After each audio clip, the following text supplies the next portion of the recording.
Hey, let's recap Grimm, Season 4, Episode 8, called El Chupacabra. Hello, Austria! Prince Victor has Adeline captive, and a few weeks ago she divulged everything she knows about Kelly Burkhart, who actually Victor knew nothing about, so it's a good thing that she said something, because she is the member of the resistance that they did not know of, the mysterious woman who was causing all sort of problems for the royals and the Verrat, and now Victor knows that it's Nick's mother. And so they did some research, and turns out that no one knows anything about her since her supposed death. So good news is that they know who has the child, and they know who's been causing their problems. Bad news is they're determined to find her and make her pay. Back in Portland, Monroe and Rosalie are getting ready for their honeymoon, thank God. They're packing their suitcases, although they're both extremely worried about leaving when everything is kind of crazy. If they leave, something might happen, and something always happens. Turns out something actually does happen. We know that the Secundum Naturae Ordinum Vesin, or Vesin Reign, are after Monroe and Rosalie, and they have been leaving them signs everywhere. So we got the brick through the window, we got the burning wolf sangle on their lawn, and now Rosalie gets a mysterious phone call at the spice shop right before she's about to close, and they're like, "Your marriage is an abomination! It will be your blood next!" And then she goes to the back door, and what does she find? A dead fox hanging from a rafter. That's right, they killed a fox, and she's a Fuchsbau. So that means that they're coming after her. Monroe is so pissed off. He is so angry. His eyes are like red, and he's like, "I find them, they are dead. Give me their names." But Nick is like, "No way, I am not telling you a thing. I'm not telling you any information until we have everything confirmed. We know who these guys are, and we know we can catch them." And so he's like, "Guys, just go back to my house, chill out, and we will handle everything." Because he wants to, fix everything while they're gone. So he's like, "Things will be fine until tomorrow when you leave, and then we'll figure everything out." So both of them are like really scared, Rosalie especially, because they literally threatened her with a dead fox. And she's like, "They don't want us to be together. They're gonna hurt us. They're coming after us." And they are not the only people who are feeling scared in Portland. Sergeant Wu is having a very, very hard time because El Chupacabra has reared its ugly head in Portland. So Dr. Diego Hoyos went to the Dominican Republic, I think for Doctors Without Borders, and he's come back, and he brought with him a mosquito bite, which caused him to be very sick. And he went out for a walk because he was not feeling very well. He's got a fever and everything. And then he, Volgas into a chupacabra and attacks a guy and his dog. And so the next day, Wu's like, "Hey, I don't even know what's standard anymore. I'm ready to say wolfman or vampire, whatever." So it's not just like a whatever for Wu, because he goes back to the precinct and looks at all these drawings, and he starts making a list of all the cases, basically every episode of Grimm ever, when there was weird bite marks or a body cut in half, or limbs chewed off. And he's like, all of these cases were handled by Detective Burkhart and Griffin. What are they seeing that I'm not? And he tells this to the captain, and the captain's just like, "They're detectives. It's their job to see things that we don't see."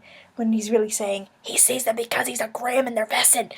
So this crazy neighbor guy, he's like, "This is El Chupacabra." And so Nick and Hank are like, "So who is Chupacabra?" So they get their Spanish expert, Juliet, to come to the trailer and talk about the myth of the Chupacabra, and how, if you stayed out late at night, he would attack you, and he attacks, animals and humans, and apparently it literally translates to goat sucker, so it was originally a herd of goats that it would attack.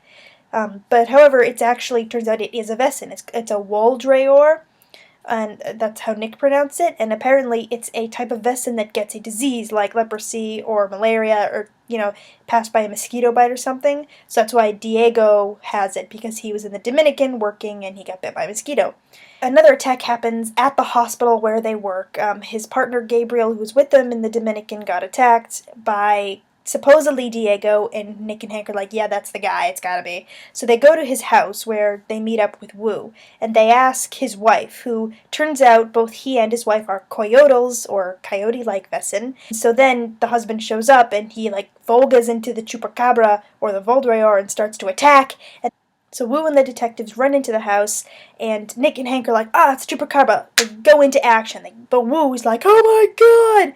And the wife is like, that's not my husband. And so Wu's like, it's a monster, I gotta kill it. And he immediately takes out his gun and starts shooting at it. Wu doesn't understand what's going on, why they're protecting this monster, and so he runs away. He starts remembering all of the cases in a bar, throws a glass at the mirror because now he's seeing the swung everywhere. Then apparently the sergeant has to go into jail. So that's where Wu is at the end of the episode. So before Nick and Hank can deal with Wu, they have to deal with Diego, who's the Chupacabra. And so they call Monroe and Rosalie, and they go to the spice shop to try to, mix up some ingredients. It can get transported through Vesson by fluids, and so Monroe has to wear gloves, and they both have to stay away from him. However, once they get the guy at the spice shop, they realize that he has reunited with his wife, and so whatever fluids was in him was transferred to the wife, and the wife vogas into a Chupacabra, and unfortunately Rosalie is running out of an ingredient for the antidote, and so they can only make one dose. And so Diego selflessly stabs the syringe with the antidote into his wife's spine to save her from the Chupacabra disease, and then he says to the detectives, you have to kill me, and then Hank shoots him, and he dies for his love. It was a sacrifice because he wanted his wife to live, because only one of them could, and they both had the disease.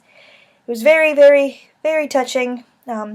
Interesting because they were paralleling like the husband-wife thing, and Monroe and Rosalie are getting ready to go on their honeymoon, and they're like, don't jinx it! And so you can say that like they're kind of paralleling and foreshadowing with this. But it was a very sad moment when they said goodbye in the spice shop when he did die. In 40 hours, it would have become permanent, and he would have lost all of his humanity, so. Which brings us to the last, 2 minutes of the episode, which were the most enthralling. So, Monroe and Rosalie are ready to leave for their honeymoon. Nick and Hank have taken every precaution, and Monroe brings the cop who's waiting outside their house a sandwich, and the guy turns around and he's wearing a mask, and then Monroe gets thumped in the head, and the implication is he gets captured by the Vessenrain. Then Juliet, who had told Rosalie earlier in the episode that she wasn't pregnant, is still having these headaches and this nausea. And so she's in her bathroom trying to figure out what the heck this is when she vogues into a Hexen beast. Oh my goodness, Wu is in jail. Juliet is a Vessen. Monroe got captured. What the heck is gonna happen? We need the next episode, now.